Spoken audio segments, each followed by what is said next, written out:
0,95 segundos. Ese es el tiempo que tarda un F-18 Hornet en pasar de estar completamente detenido sobre la cubierta de un portaaviones a estar volando a más de 250 kilómetros por hora en el aire abierto. Menos de un segundo. El piloto siente su cuerpo aplastado contra el asiento con una fuerza equivalente a varias veces su propio peso. Los ojos se le nublan por un instante, y cuando recupera la visión completa, ya está sobre el océano, sin pista, sin margen de error, sin una segunda oportunidad si algo sale mal. Eso es literalmente subirse a una catapulta gigantesca en medio del mar y confiar tu vida a un pedazo de acero y cables de acero tensados que te va a lanzar contra el cielo. Y lo hacen todos los días. Para entender por qué el Hornet terminó siendo la columna vertebral de la aviación naval más poderosa del mundo, hay que retroceder hasta un momento bastante incómodo para el orgullo militar estadounidense, un concurso llamado Lightweight Fighter, que en los años 70 buscaba resolver un problema simple, mirado desde afuera, pero brutal en la práctica. Los cazas de esa época se habían vuelto cada vez más grandes, más caros, más complejos, y la Marina necesitaba algo distinto. Un avión que pudiera operar desde la cubierta reducida y peligrosa de un portaaviones, resistir la corrosión constante del agua salada, sobrevivir a aterrizajes que literalmente se llaman caídas controladas, y encima ser lo suficientemente barato como para construir cientos de unidades sin quebrar el presupuesto militar. De ese concurso salió un prototipo terrestre llamado YF-17, un diseño ágil y liviano de Northrop, que perdió la competencia principal frente al que terminaría siendo el F-16. McDonnell Douglas tomó ese diseño del YF-17 y lo transformó casi por completo para adaptarlo a las exigencias brutales de la vida naval. Reforzó el tren de aterrizaje para que pudiera soportar el impacto violento de aterrizar sobre una cubierta que se mueve con las olas. Le agregó un gancho de cola capaz de engancharse a los cables de frenado que detienen al avión en apenas 90 metros, la misma distancia que recorre un avión comercial gigante, solo para empezar a acelerar en tierra firme. Reforzó cada componente contra la corrosión salina, porque un avión que vive permanentemente rodeado de aire marino se pudre por dentro si no está diseñado específicamente para resistirlo. Y le dio 2 motores en lugar de 1. Una decisión que en el papel parecía simplemente una cuestión de potencia. El resultado de toda esa reingeniería fue el F-18 Hornet, que entró en servicio en 1983 con un nombre que ya anticipaba su filosofía completa de diseño. La F y la A juntas en la designación no eran un capricho burocrático, representaban literalmente fighter y attack, caza y ataque. La idea de que este avión no tenía que elegir entre pelear contra otros aviones en el cielo o destruir objetivos en tierra y en el mar, podía cambiar de un rol al otro en la misma misión con solo apretar unos botones en la cabina, algo que en ese momento resultaba revolucionario para la aviación naval, acostumbrada a llevar aviones especializados y separados para cada tarea.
Hay un detalle sensorial que cualquier persona que haya estado alguna vez cerca de la cubierta de un portaaviones durante operaciones de vuelo jamás olvida, y es el sonido. No es solamente ruido, es una vibración física que atraviesa el metal de la cubierta y sube por las piernas de cualquiera que esté parado ahí.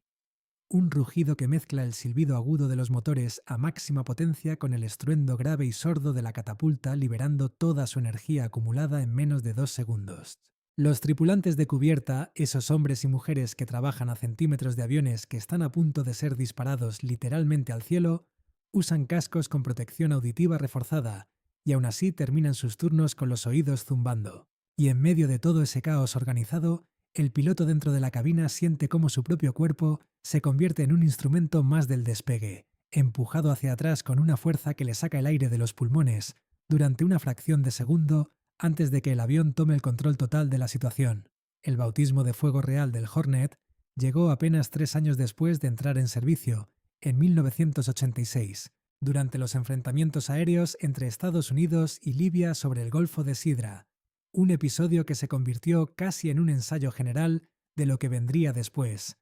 Pero fue durante la Guerra del Golfo en 1991 cuando el Hornet demostró de manera definitiva por qué su diseño de doble propósito no era simplemente una idea inteligente en el papel, sino una ventaja táctica devastadora en combate real. Hubo un episodio particular que los historiadores militares todavía citan como uno de los momentos más asombrosos de esa guerra, cuando un piloto de Hornet, que volaba en una misión de ataque terrestre, cargado con bombas para destruir objetivos en el suelo, se encontró en pleno vuelo con cazas iraquíes MiG-21 que intentaron interceptarlo. En lugar de abortar la misión y escapar, como se esperaría de cualquier avión de ataque puro que de repente se ve amenazado en el aire, el piloto simplemente reconfiguró sus sistemas de armamento en pleno vuelo, entró en combate aéreo, derribó a los MiG enemigos y después, sin aterrizar, sin recargar, siguió su ruta original y completó exactamente la misma misión de bombardeo terrestre que tenía asignada desde el principio. Ningún otro avión de esa generación podía hacer algo remotamente parecido con esa fluidez. Esa capacidad de cambiar de identidad en pleno vuelo se volvió todavía más importante cuando el Hornet empezó a operar en escenarios donde la precisión importaba tanto como la potencia de fuego. Durante los conflictos de los Balcanes en los años 90 y después en Afganistán e Irak durante la primera década de los 2000, el Hornet se convirtió en una herramienta indispensable para el apoyo aéreo cercano, esa disciplina brutal donde tropas de infantería atrapadas en combate necesitan ayuda desde el aire con una precisión tan exacta que un solo error de cálculo puede matar a sus propios compañeros en lugar de al enemigo. Los pilotos de Hornet desarrollaron una reputación de confiabilidad casi obsesiva en ese tipo de misiones, en gran parte gracias a un sistema de radar y designación de blancos que permitía distinguir con una precisión brutal entre una posición enemiga y una posición amiga separadas por apenas unos metros de distancia en el terreno. Hay una ironía histórica fascinante enterrada en toda esta historia,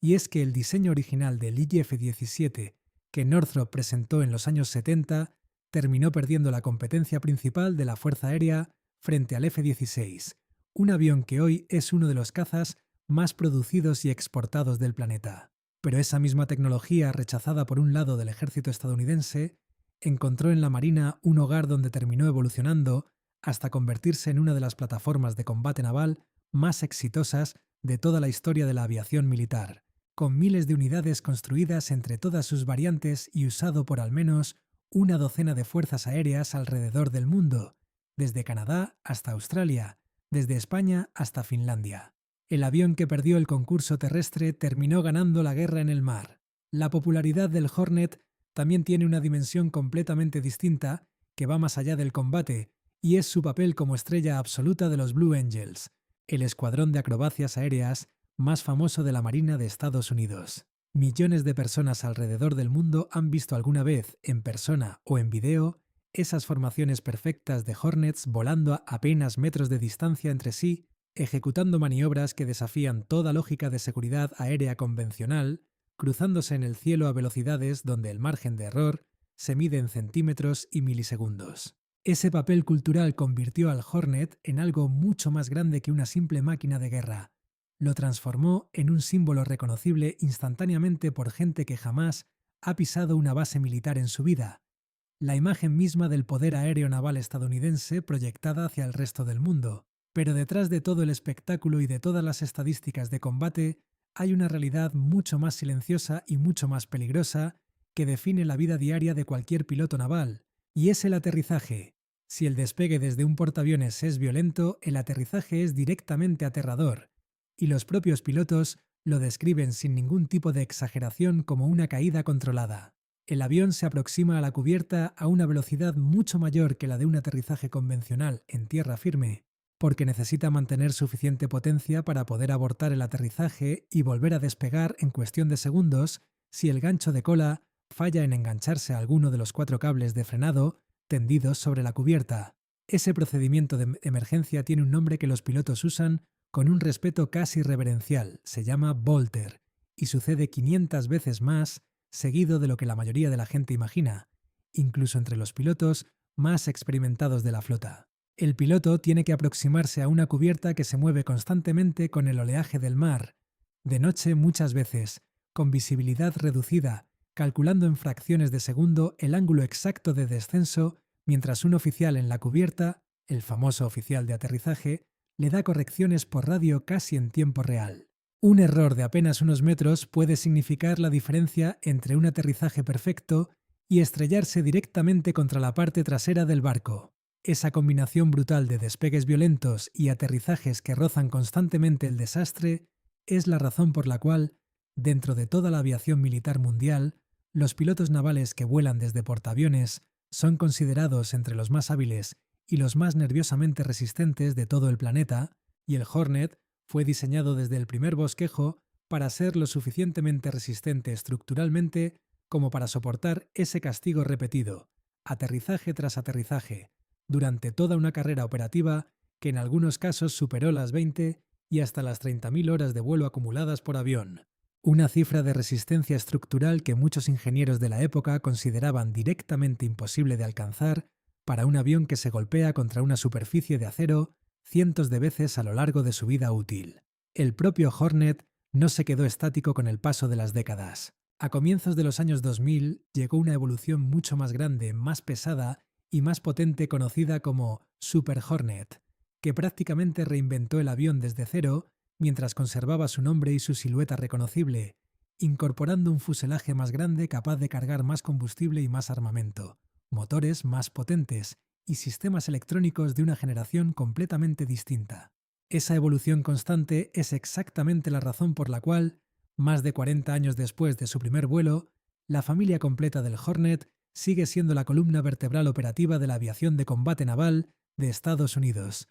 incluso en una época donde cazas furtivos de última generación empiezan a ocupar cada vez más protagonismo en las misiones más peligrosas. Al final, lo que hace que la historia del Hornet sea tan distinta a la de cualquier otro caza de su generación no es solamente su capacidad de pelear en el aire y atacar en tierra al mismo tiempo, ni siquiera su papel como ícono cultural en los cielos de las exhibiciones aéreas de todo el mundo. Es el hecho de que este avión fue construido para sobrevivir a un entorno que ningún otro caza terrestre jamás tuvo que enfrentar. Un entorno donde cada despegue es una apuesta violenta contra la física,